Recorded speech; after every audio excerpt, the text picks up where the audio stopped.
إن الحمد لله نحمده ونستعينه ونستغفره ونعوذ بالله من شرور أنفسنا ومن سيئات أعمالنا من يهده الله فلا مضل له ومن يضلل فلا هادي له وأشهد أن لا إله إلا الله وحده لا شريك له وأشهد أن محمدا عبده ورسوله يا أيها الذين آمنوا اتقوا الله حق تقاته ولا تموتن إلا وأنتم مسلمون يا أيها الناس اتقوا ربكم الذي خلقكم من نفس واحدة وخلق منها زوجها وبث منهما رجالا كثيرا ونساء واتقوا الله الذي تساءلون به والأرحام إن الله كان عليكم رقيبا يا أيها الذين آمنوا اتقوا الله وقولوا قولا سديدا يصلح لكم أعمالكم ويغفر لكم ذنوبكم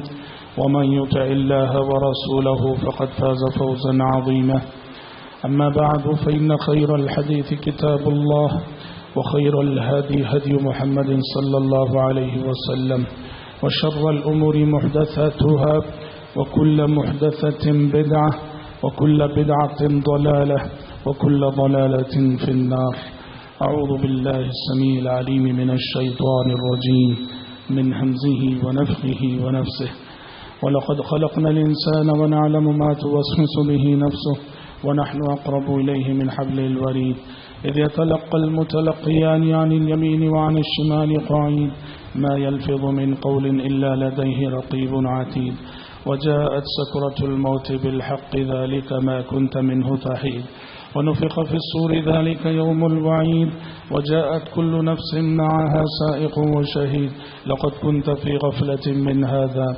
فكشفنا عنك غطاءك فبصرك اليوم حديد وقال قرينه هذا ما لدي عتيد ألقيا في جهنم كل كفار عنيد مناع للخير معتد مريب الذي جعل مع الله إلها آخر فألقياه في العذاب الشديد قال قرينه ربنا ما أطغيته ولكن كان في ضلال بعيد قال لا تختصموا لدي وقد قدمت إليكم بالوعيد ما يبدل القول لدي وما أنا بظلام للعبيد وقال عز وجل إن الذين يؤذون الله ورسوله لعنهم الله في الدنيا والآخرة وأعد لهم عذابا مهينا والذين يؤذون المؤمنين والمؤمنات بغير ما اكتسبوا فقد احتملوا بهتانا وإثما مبينا. حضرات ابھی خطبہ مسنونہ کے بعد میں نے سورۃ الاحزاب کی دو آیتیں آپ کے روبرو تلاوت کی ہیں.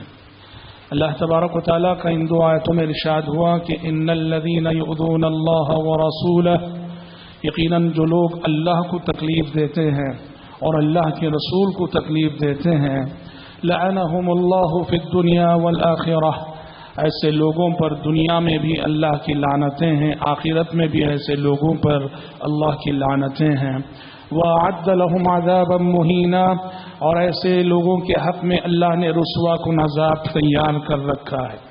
وَالَّذِينَ يُؤْذُونَ الْمُؤْمِنِينَ وَالْمُؤْمِنَاتِ بِغَيْرِ مَا اكْتَسَبُوا، اور جو لوگ مومن مردوں اور مومن عورتوں کو ناحق تکلیف دیتے ہیں بغیر کسی جرم کے جو انہوں نے کیا ہو، فقد احتملوا بہتانا واثما مبینا، ایسے لوگوں نے ایک بہتان اور کھلے گناہ کا بوجھ اپنے سر اٹھا لیا ہے. ترجمے سے آپ نے ملاحظہ کیا کہ ان دو آیتوں میں ان لوگوں کے حق میں وعید سنائی گئی ہے جو اپنے کسی بھی رویے سے اللہ تبارک و تعالیٰ کو تکلیف دیتے ہوں یا پیارے نبی صلی اللہ علیہ وسلم کی تکلیف کا باعث بنتے ہوں یا ناحق کسی بھی مسلمان کو تکلیف دیتے ہوں، ایسے لوگوں کے حق میں وعید سنائی گئی ہے. مفسرین کرام رحمۃ اللہ علیہ اجمعین نے یہاں ایک نقطہ ذکر کیا ہے، کہا کہ اللہ کو تکلیف دینے کے معنی کیا ہیں. ایک سیدھے سادے معنی تو وہ ہیں جو حدیث قدسی میں خود اللہ تعالیٰ نے فرمایا کہ یؤذینی ابن آدم یسب الدہر وانا الدہر بیدی الامر اقلب اللیل والنہار. اللہ کو تکلیف دینے کا مطلب خود اللہ نے حدیث قدسی میں بیان کیا کہ ابن آدم مجھے تکلیف دیتا ہے، انسان مجھے تکلیف دیتا ہے. کیسے دیتا ہے؟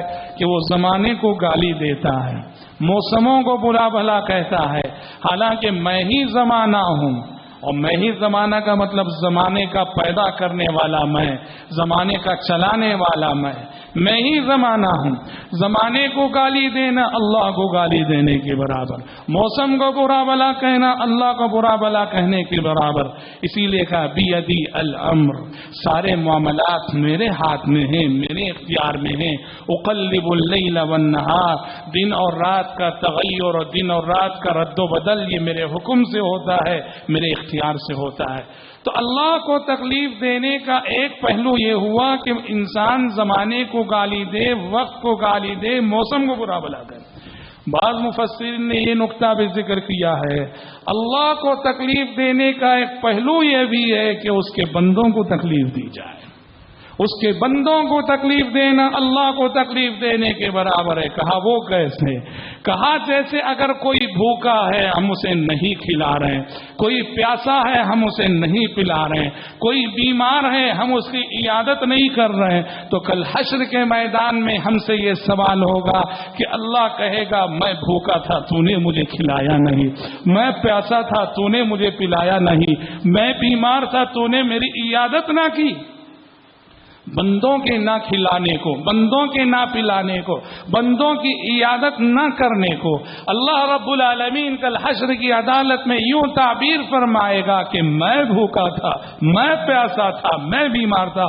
ویسے ہی زمین پر اللہ کے بندوں کو ستانا، خصوصاً اس پر ایمان رکھنے والے مسلمان بندوں کو ستانا، مومن بندوں کو ستانا، یہ اللہ رب العالمین کو ستانے کے برابر ہے۔ اور حضرات آج کا میرے خطبے کا موضوع یہی ہے۔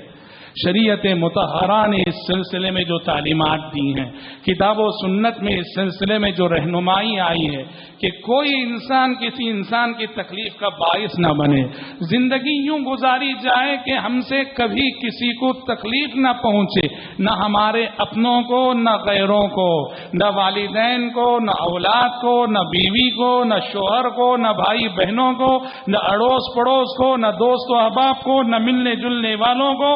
ہمارا طرز زندگی ایسا ہو، ہمارا چلنا پھرنا ایسا ہو، ہماری گفتگو اور بات چیت ایسی ہو، ہمارا رویہ ایسا ہو، ہمارا سلوک ایسا ہو کہ ہماری ذات کبھی کسی کے لیے تکلیف کا باعث نہ ہو۔ کوئی نہ ہو جو یہ کہے کہ زید سے مجھے فلاں تکلیف پہنچی ہے، بکر سے مجھے فلاں تکلیف پہنچی ہے۔ اس لیے حضرات شریعت مطہرہ قرآن مجید کہتا ہے کہ یہ صفت دوسروں کو خواہ ستانا، دوسروں کو خواہ تکلیف دینا، یہ گمراہ قوموں کی روش ہے۔ جو قومیں اللہ تبارک و تعالیٰ کی عذاب کی مستحق ٹھہری، جن قوموں کے حق میں اللہ رب العالمین نے آسمان سے وعیدیں سنائی، یہ گمراہ قوموں کی روش ہے۔ جب اللہ اہل ایمان سے مخاطب ہو کے اسی سورۃ الاحزاب میں فرماتا ہے یا ایھا الذین آمنوا لا تکونوا کالذین آذوا موسیٰ فبرأہ اللہ مما قالوا وَكَانَ عِندَ اللَّهِ وَجِيهًا، اے ایمان والو، اے امت محمدیہ کے لوگوں، ہوشیار، قوم بنو اسرائیل کی روش پہ نہ چلنا کہ قوم بنو اسرائیل نے اور تو اور اللہ کے پیغمبر اور اللہ کے رسول اور جلیل القدر پیغمبر موسیٰ علیہ السلام کو بھی نہیں بخشا۔ انہوں نے موسیٰ علیہ السلام کو بہت تکلیف دی، قوم بنو اسرائیل نے موسیٰ علیہ السلام کو بہت دکھ دیا، قوم بنو اسرائیل نے موسیٰ علیہ السلام کو بہت ستایا۔ ہوشیار کہ تم ان کی روش پہ نہ چلنا۔ اتنا ستایا تھا قوم بنو اسرائیل نے خود پیارے نبی صلی اللہ علیہ وسلم کو، جب ایک مرتبہ ایک گستاخ مزاج شخص سے تکلیف پہنچی تو آپ کو اپنے بھائی موسیٰ علیہ السلام کی یاد آ گئی تھی۔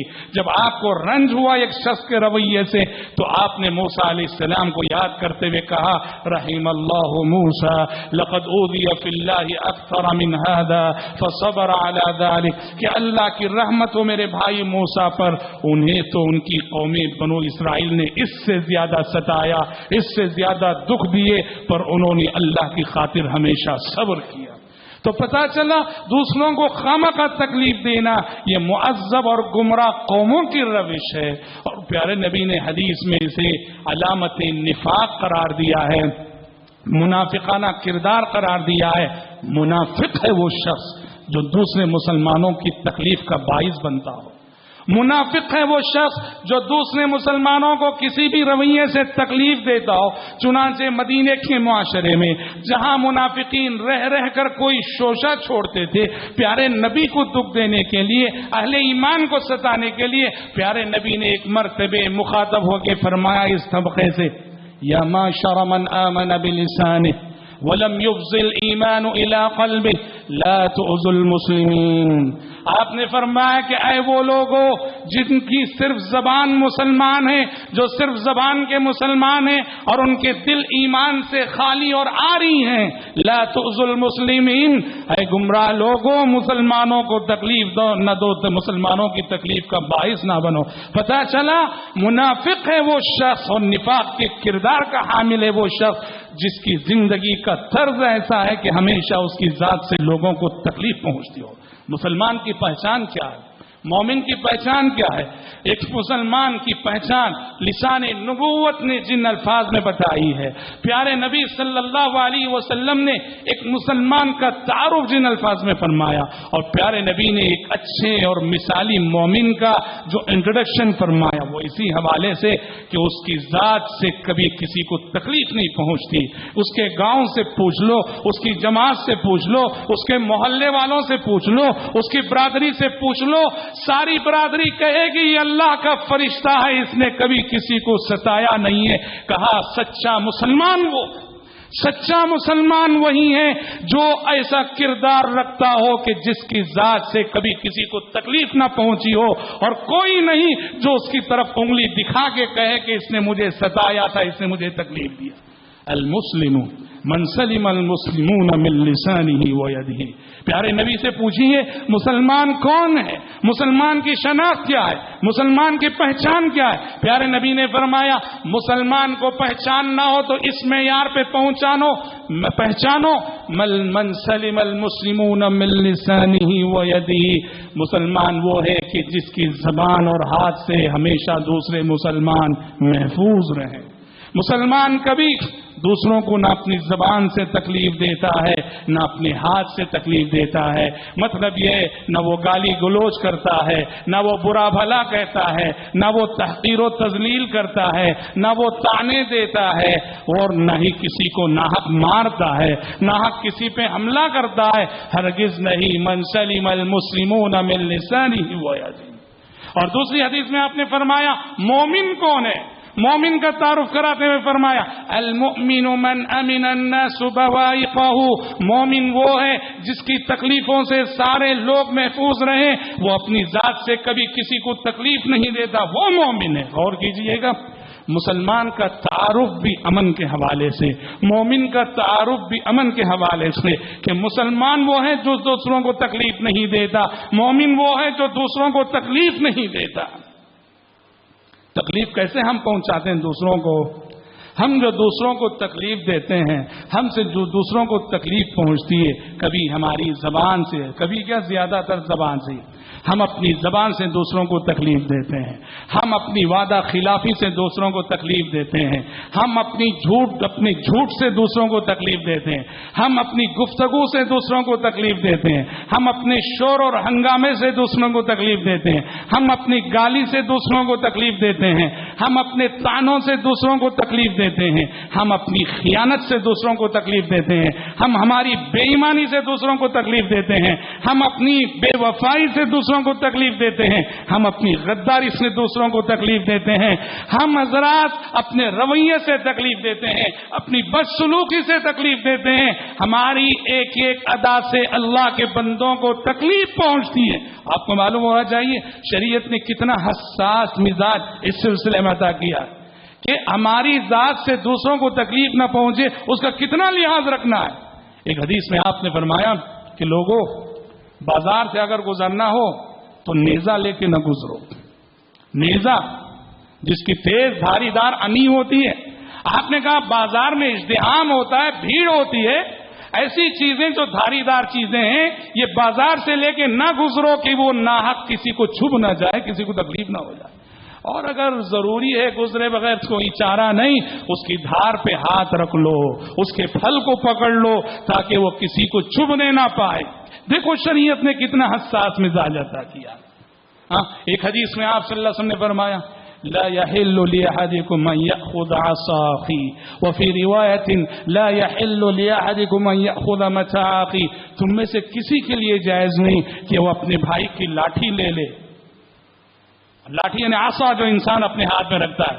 کہاں مذاق میں صحیح یا سنجیدگی میں صحیح تمہارے لیے جائز نہیں کہ اپنے بھائی کا عصا کی کیا قیمت ہے؟ حقیر سی چیز ہے، معمولی سی چیز ہے. نہ حق کسی کا عصا لے کر بھی تکلیف نہ دو. معمولی سی چیز، عصا جیسی چیزیں رکھ کر ہم دوسروں کو تکلیف نہیں دے سکتے، دوسروں کا عصا اپنے پاس رکھ کر تکلیف نہیں دے سکتے، تو دوسروں کی زندگی کا پورا سرمایہ اپنے پاس رکھ کے ستانا، سوچو اس کا شریعت کی نظر میں اس کا کیا حکم ہوگا. جو آج یہ انویسٹمنٹ کمپنیوں کے مالکان اتنا بڑا جرم کرتے پھر رہے ہیں، لوگوں کی زندگی کا سرمایہ لوٹا ہے انہوں نے، لٹیرے ہیں سماج کے لوگ. شریعت کہتی ہے نہ کسی کا عصا بھی مت لو، اس کی لاٹھی بھی مت لو، اور روایت میں متاعی یا اس کا کوئی بھی سامان مذاق میں بھی مت لو. محدثین نے اس میں باب باندھا ہے لا يحل لمسلم ان يروع اخاه المسلم. اس حدیث میں باب باندھا ہے کسی مسلمان کے لیے جائز نہیں کہ وہ اپنی کسی بھی رویے سے دوسرے مسلمان بھائی کی پریشانی کا سبب بنے، اس کو ستانے اور اس کی تکلیف کا باعث بنے. کسی مسلمان کے لیے جائز. شریعت کہتی ہے اگر تم 3 افراد، میں یہ کہنا چاہ رہا ہوں چھوٹی چھوٹی تعلیمات جہاں جو محض اس لیے دی گئی ہیں کہ کسی کا دل نہ دکھ جائے، کسی کے دل پہ چوٹ نہ لگ جائے، کسی کو تکلیف نہ پہنچ جائے. کتنا شریعت نے لحاظ رکھا. کہا اگر تم 3 افراد ہو، 3 افراد کہیں جا رہے ہیں، صرف 3 افراد ہیں، تو کہا ان میں سے 2 شخص کے لیے منع ہے وہ سرگوشی نہ کرے، تیسرے کو چھوڑ کر باقی 2 افراد صرف کانا پھوسی کریں، کان میں بات چیت کریں. آپ نے کہا ایسا ہرگز مت کرو، اس لیے کہ اس سے تمہارے تیسرے بھائی کو تکلیف ہوگی. حالانکہ ہو سکتا ہے یہ سرگوشی کرنے والے کوئی اچھی گفتگو ہی کر رہے ہوں گے، کوئی اچھی بات ہی کر رہے ہوں گے، لیکن ایسا طریقہ جس سے تیسرے کو تکلیف پہنچتی ہو، شریعت نے کہا ایسی سرگوشی کرنے کی اجازت نہیں، اور ایسی سرگوشی کرنا تمہارے لیے جائز نہیں. اور حضرات اس سلسلے میں شریعت کی تعلیمات یہاں تک ہیں کہ اگر کوئی نماز پڑھ رہا ہے ہمارے بازو، اور ہم اس کے بازو بیٹھ کے قرآن پڑھ رہے ہیں، اتنی زور سے قرآن پڑھنا کہ اس نمازی کو ڈسٹرب ہو، تلاوت کی آواز صحیح، یہ بھی جائز نہیں. یہ بھی جائز نہیں کہ آپ اپنی تلاوت کی آواز اتنی بلند کریں کہ دوسرے نمازیوں کی نماز میں اس سے خلل ہو، وہ خلل محسوس کریں. اس بات کی بھی شریعت میں اجازت نہیں، یاد رکھیے. وہی تو انسان کی بات تو کیا، شریعت نے یہاں تک کہا کائنات کی بے زبان مخلوقات، کائنات کی بے زبان مخلوقات، کہا کہ انہیں تکلیف دینا بھی ناجائز ہے، ان کی تکلیف کا باعث بننا بھی حرام ہے. پیارے نبی کے سامنے ذکر کیا گیا عابدہ زاہدہ قانتہ، روزے دار عورت، تہجد گزار عورت، صدقہ و خیرات کرنے والی عورت کیا کر بیٹھی؟ ایک بلی کو اس نے باندھ رکھا، وقت پہ نہ خود کھلایا نہ خود پلایا، کم از کم کھول کے چھوڑ دیتی کہ بیچاری بلی وہ خود اپنی غذا ڈھونڈ کے کھا لیتی. نہیں، گھر میں باندھ کے رکھا، نہ خود کھلایا بلی کو، نہ ہی اس کی غذا کا انتظام کیا، نہ کھول کے چھوڑا، یہاں تک کہ بلی بھوک اور پیاس سے تڑپ تڑپ کر مر گئی. پیارے نبی نے فرمایا جہنم رسید ہوئی عورت، جہنم میں گئی عورت. قربان جائیے مذہب اسلام کی ان تعلیمات پر. جو انسان تو انسان، کائنات کی بے زبان مخلوقات کا بھی کتنا لحاظ رکھا گیا ہے. وہ آپ ان کے پاس زبان نہیں ہے، وہ تم سے شکوہ نہیں کر سکتی ہیں مخلوقات، تم سے شکایت نہیں کر سکتی ہیں مخلوقات، تم سے بول نہیں سکتی ہیں مخلوقات، وہ کہہ نہیں سکتی کہ مجھے تکلیف ہو رہی ہے، وہ کہہ نہیں سکتی کہ مجھے کھلاؤ. لیکن اللہ نے تمہیں عقل دی ہے، تمہیں یہ سمجھنا چاہیے. انسان کو اللہ نے عقل دی ہے، کائنات کی ان بے زبان مخلوقات کی تکلیف کو تمہیں سمجھنا چاہیے. جو شریعت اور جو قانون کائنات کی بے زبان مخلوقات کے سلسلے میں اتنا حساس مزاج عطا کرتا ہو، انسانوں کے سلسلے میں سوچ لو کہ اس کی تعلیمات کتنی عظیم ہوں گی.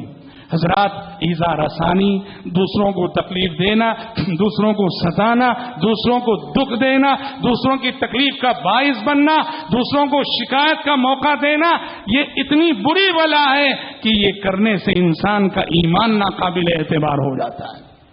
ایمان رکھ کر انسان کا ایمان ناقابل اعتبار ہو جاتا ہے. اور یہ کون فرما رہے ہیں؟ پیارے نبی فرما رہے ہیں. جب آپ نے فرمایا واللہ لا یؤمن واللہ لا یؤمن واللہ لا یؤمن، سوچو کہ ایک تو قسم اور پھر تین مرتبے تکرار، پیارے نبی کی زبان سے نکلنے والی قسم. آپ نے فرمایا اللہ کی قسم وہ مومن نہیں ہو سکتا، اللہ کی قسم وہ مومن نہیں ہو سکتا، اللہ کی قسم وہ مومن نہیں ہو سکتا. صحابہ نے پوچھا اللہ کے نبی کون یہ بد نصیب کہ آپ قسم کھا کے اور تکرار کے ساتھ فرما رہے ہیں کہ مومن نہیں ہو سکتا؟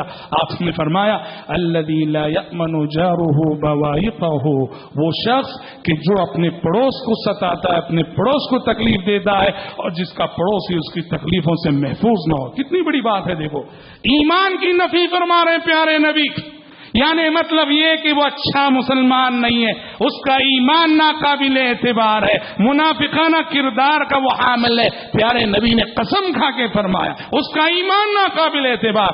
اور حضرات دوسروں کو تکلیف دینے والا شخص صف اول کا نمازی کیوں نہ ہو، اس کی عبادتیں بیکار، اس کی عبادتیں بیکار. جیسا کہ ہم نے گزشتہ خطبے میں بھی اس نقطے پر روشنی ڈالی تھی. اور دوسری حدیث میں صراحت کے ساتھ پیارے نبی نے فرمایا، پیارے نبی کے سامنے دو عورتوں کا ذکر ہوا، دو خواتین کا ذکر ہوا.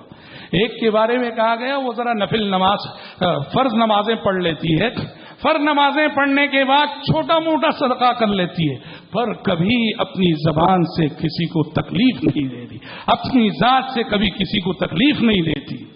نوافل زیادہ زندگی میں نہیں ہے، نہ نفل روزے نہ نفل نمازیں، فرائض کی پابند ہے اور تھوڑا بہت صدقہ کر لیتی ہیں، پر اپنی ذات سے دوسروں کو تکلیف کبھی نہیں دیتی. آپ نے فرمایا ہی فی الجنہ، آپ نے کہا جنتی ہے یہ عورت. اور آپ سے پوچھا گیا ایک دوسری عورت ہے اللہ کے نبی، تقوم اللیل وتصوم النہار، رات پوری اس کی تہجد میں، دن پورے اس کے روزوں میں بڑا صدقہ خیرات کرنے والی، لیکن تؤذی جیرانہا بلسانہا، اپنے پڑوس کو اپنی زبان سے تکلیف دیتی ہے، اپنے پڑوس کو ستاتی ہے. لسان نبوت نے کیا ارشاد فرمایا؟ کہا لا خیر فیہا، ایسی عورت کے اندر کوئی خیر نہیں، کوئی بھلائی نہیں. اللہ اکبر. تقوم اللیل وتصوم النہار، رات بھر تہجد پڑھتی ہے، دن پورے روزے رکھتی ہے اور دوسروں کو تکلیف جب دیتی ہے تو پیارے نبی فرما رہے لا خیر فیہا، ایسی عورت کی اور ایسی عورت کی عبادتوں میں کوئی خیر نہیں. کیا مطلب؟ کیوں خیر نہیں؟ نماز میں خیر نہیں کیا، روزوں میں خیر نہیں کیا، وہ تو سراسر خیر ہے. خیر اس لیے نہیں کہ تکلیف دینے کی وجہ سے اس کی نمازیں باطل، تکلیف دینے کی وجہ سے اس کے روزے باطل. کیسے باطل ہوئے؟ گزشتہ جمعے میں ہم نے حدیث المفلس آپ کو سنائی تھی کہ تکلیف دینے کے سبب جو نمازیں آج یہ دنیا میں پڑھ رہی ہے وہ نمازیں حشر کے میدان میں کسی اور کی ہو جائیں گی. جو روزے وہ آج رکھ رہی ہیں دنیا میں دوسروں کو تکلیف دینے کی وجہ سے، یہ روزے کسی اور کے ہونے والے.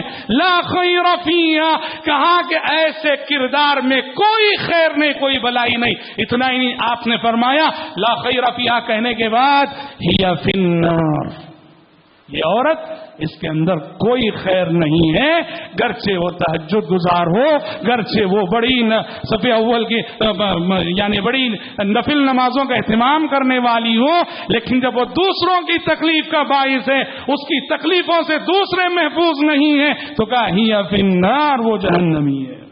حضرات یہ ایسی بری بلا ہے، ہمارے صدقے باطل ہو جاتے ہیں. یاد رکھو دوسروں کو تکلیف دینے سے، دوسروں کو تکلیف دینے سے ہمارے کیے ہوئے صدقے باطل ہو جاتے ہیں. اللہ اللہ، صدقہ اتنی بڑی نیکی، اتنی عظیم نیکی، لیکن تکلیف دینا اتنا بڑا گناہ ہے کہ صدقے باطل ہوتے ہیں. اللہ نے سورہ بقرہ 30 پارے میں فرمایا یا ایھا الذین آمنوا لا تبطلوا صدقاتکم بالمن والأذى، اے ایمان والو اپنے صدقوں کو باطل نہ کرو. کیسے باطل ہوتے ہیں صدقے؟ دو باتوں سے تمہارے صدقے باطل ہو جاتے ہیں. ایک ہے من، صدقہ دے کر احسان کر کے احسان جتانا، نیکی کر اور دریا میں ڈال، بھول جاؤ نیکی کرنے کے بعد. نیکی کرنے کے بعد جس کو صدقہ دیا ہے اس پہ احسان جتانا، احسان جتانے سے صدقہ برباد ہو جاتا ہے. دوسرا کا والاذى بالمن والاذى کہ احسان بھی نہ جتاؤ اور اسی طرح سے دوسروں کو تکلیف بھی نہ دو. دوسروں کو تکلیف دینے سے بھی تمہارا صدقہ باطل ہو جاتا ہے. چونکہ غریب ہے بیچارہ، میں اس کو ماہانہ دیتا ہوں، میں اس پہ ماہانہ خرچ کرتا ہوں، تو چونکہ میرے احسان پہ پل رہا ہے، جب چاہے گالی دے دیتا ہوں، جب چاہے تھپڑ مار دیتا ہوں. کیوں؟ میرے احسان پہ پل رہا ہے. میں سمجھتا ہوں مجھے اسے گالی دینے کا بھی حق ہے، مجھے اسے تھپڑ مارنے کا بھی حق ہے، اس کی توہین کرنے کا بھی حق ہے، اس لیے کہ میں اس کا اونر ہوں، میں اس کا مالک ہوں. یہ میری بہت بڑی بھول ہے، یہ میرا غرور ہے، یہ میرا تکبر ہے جو جہنم میں لے جائے گا. نہیں، آپ کا مزدور صحیح، آپ کا نوکر صحیح، آپ کا خادم صحیح، کوئی کتنا غریب صحیح، کتنا کنگال صحیح، آپ کے احسانات صحیح، آپ اسے ناحق گالی نہیں دے سکتے، آپ اسے ناحق تھپڑ مار نہیں سکتے، آپ ناحق اس کی تذلیل نہیں کر سکتے، آپ ناحق اس کی توہین نہیں کر سکتے ہیں. ہر انسان کی عزت نفس ہوتی ہے، ہر انسان کے پاس ضمیر ہوتا ہے. ناحق کسی کی ضمیر سے کھلواڑ نہیں کر سکتے آپ، ناحق کسی کی عزت نفس پہ حملہ نہیں کر سکتے آپ. لا تبطلوا صدقاتکم بالمن والاذى، اپنے صدقوں کو باطل نہ کرو، احسان جتا کر باطل نہ کرو، اور دوسروں کو تکلیف دے کر جو ہے اپنے صدقات کو باطل نہ کرو. حضرات، مومنانہ کردار کیا ہوتا ہے؟ مومن ایک تو اپنی ذات سے کبھی دوسروں کو تکلیف نہیں دیتا، کبھی تکلیف نہیں دیتا، نہ اپنے معاملات سے، نہ اپنی خیانت سے، نہ اپنی بے ایمانی سے، نہ اپنے جھوٹ سے، نہ اپنے جھوٹے وعدوں سے، نہ اپنے غرور سے، نہ اپنے تکبر سے وہ تکلیف نہیں دیتا. دوسرا، اس کے مقابلے میں مومن ہمیشہ دوسروں کے حق میں نفع بخش ثابت ہوتا ہے. مومن کی ذات سے ہمیشہ دوسروں کو فائدہ پہنچتا ہے. ایک ہے کہ تکلیف نہ دینا، بہت اچھی بات ہے، یہ بہت اونچا کردار، اور اس سے اعلیٰ کردار یہ ہے کہ اپنی ذات سے ہمیشہ دوسروں کو فائدہ پہنچانے کی کوشش کرنا. پیارے نبی سے پوچھا گیا سب لوگوں میں سب سے اچھا انسان کون ہے، جسے ایک آئیڈیل مسلمان کہہ سکیں، آئیڈیل انسان کہہ سکے، مثالی انسان کہہ سکے. آپ صلی اللہ علیہ وسلم نے کیا فرمایا حدیث میں؟ کہا خیر الناس انفعهم للناس، لوگوں میں سب سے اچھا، سب سے بھلا، سب سے بہتر وہ ہے جو لوگوں کو زیادہ سے زیادہ فائدہ پہنچانے والا. اللہ اکبر. وہ جہاں ہوتا ہے خیر کے کام ہوتے ہیں، بھلائی کے کام ہوتے ہیں، اس کی ذات سے ہمیشہ دوسروں کو نفع پہنچتا ہے، فائدہ پہنچتا ہے. آپ نے فرمایا یہ سب سے اچھا شخص ہے. بخاری کی حدیث میں مشہور حدیث ہے، پیارے نبی صلی اللہ علیہ وسلم نے حدیث میں مومن کو کھجور کے درخت سے تشبیہ دی. تاکہ مومن کی مثال ایک مسلمان کی مثال، عبداللہ بن عمر رضی اللہ عنہ کی حدیث ہے جس میں کہا کہ مومن کھجور کے درخت جیسا. کیوں؟ کھجور کے درخت سے جو مومن کو تشبیہ دی گئی. کیوں؟ اس لیے کہ حافظ ابن حجر عسقلانی رحمہ اللہ لکھتے ہیں کھجور کے درخت کی خصوصیت یہ ہے اس کی جڑ سے لے کر انی تک ایک ایک چیز انسانوں کے کام آنے والی، اس کی کوئی چیز بیکار نہیں جاتی. کھجور کے درخت کا کوئی حصہ ویسٹ نہیں ہوتا. کھجور کا درخت 100% انسانوں کے کام آنے والا. مومن اور مسلمان کو کھجور کے درخت سے جو تشبیہ دی گئی ہے، اس کا مطلب یہ ہے مومن کی ذات بھی سراپا نفع بخش ہوتی ہے دوسروں کے حق میں. مومن دوسروں کے کام آنے والا، دوسروں کا بھلا کرنے والا، دوسروں کا بھلا سوچنے والا. وہ کبھی دوسروں کا نہ برا سوچتا ہے، نہ برا چاہتا ہے، نہ برا کرتا ہے. مومن ہمیشہ دوسروں کا بھلا چاہنے والا ہوتا ہے. اور حضرات، بڑی بشارتیں پیارے نبی نے سنائی اس شخص کے لیے جو زندگی میں دوسروں کے کام آتا ہو، دوسروں کو نفع پہنچاتا ہو، دوسروں کو فائدہ پہنچاتا ہو، دوسروں کو لاحق ہوئی تکلیفوں کو دور کرتا ہو. پیارے نبی نے فرمایا من نفس عن مؤمن کربۃ من کرب الدنیا نفس اللہ عنہ کربۃ من کرب یوم القیامہ. آپ صلی اللہ علیہ وسلم نے فرمایا جو شخص اس زمین پر اس دنیا میں کسی مسلمان کی تکلیف دور کر دے. آپ دیکھ رہے ہیں ایک مسلمان پریشان ہے، آگے بڑھتے ہیں آپ، اس کی مدد کرتے ہیں آپ، مشورہ دیتے ہیں آپ، رہنمائی کرتے ہیں آپ، ذریعہ بنتے ہیں آپ، اور آپ کے ذریعے سے اس کی وہ تکلیف دور ہو گئی. پیارے نبی بشارت دے رہے ایسے مسلمان کو تم نے دنیا میں اپنے ایک مسلمان بھائی کی تکلیف دور کی، کل حشر کی عدالت میں آخرت کی تکلیفیں اللہ تم سے دور کرے گا. کیونکہ اللہ کا قانون ہے اس زمین پر اس کے بندوں کے ساتھ ہم جیسا سلوک کرتے ہیں حشر کی عدالت میں رب العالمین بھی ہمارے ساتھ ویسا ہی سلوک کرے گا. اور یہ اتنی بڑی نیکی ہے حضرات، بخاری شریف ہی کی حدیث ہے. پچھلی امتوں کا واقعہ آپ نے بیان فرمایا. ایک شخص راستے سے گزر رہا تھا، دیکھا کہ ایک درخت جو لبے سڑک واقع ہے اس کی ایک شاخ، اس کی ایک ٹہنی کافی نیچے سے گزری ہے، جس کی وجہ سے راستے سے گزرنے والے راہگیروں اور مسافروں کو اس ٹہنی کی وجہ سے تکلیف ہو رہی تھی. وہ سیدھے گھر گیا اور گھر جا کے جو ہے اس نے وہ ہتھیار لایا اور لا کر اس نے وہ ٹہنی کاٹ دی، وہ شاخ کاٹ دی کہ مسلمانوں کو راستے سے گزرنے والوں کو تکلیف نہ ہو.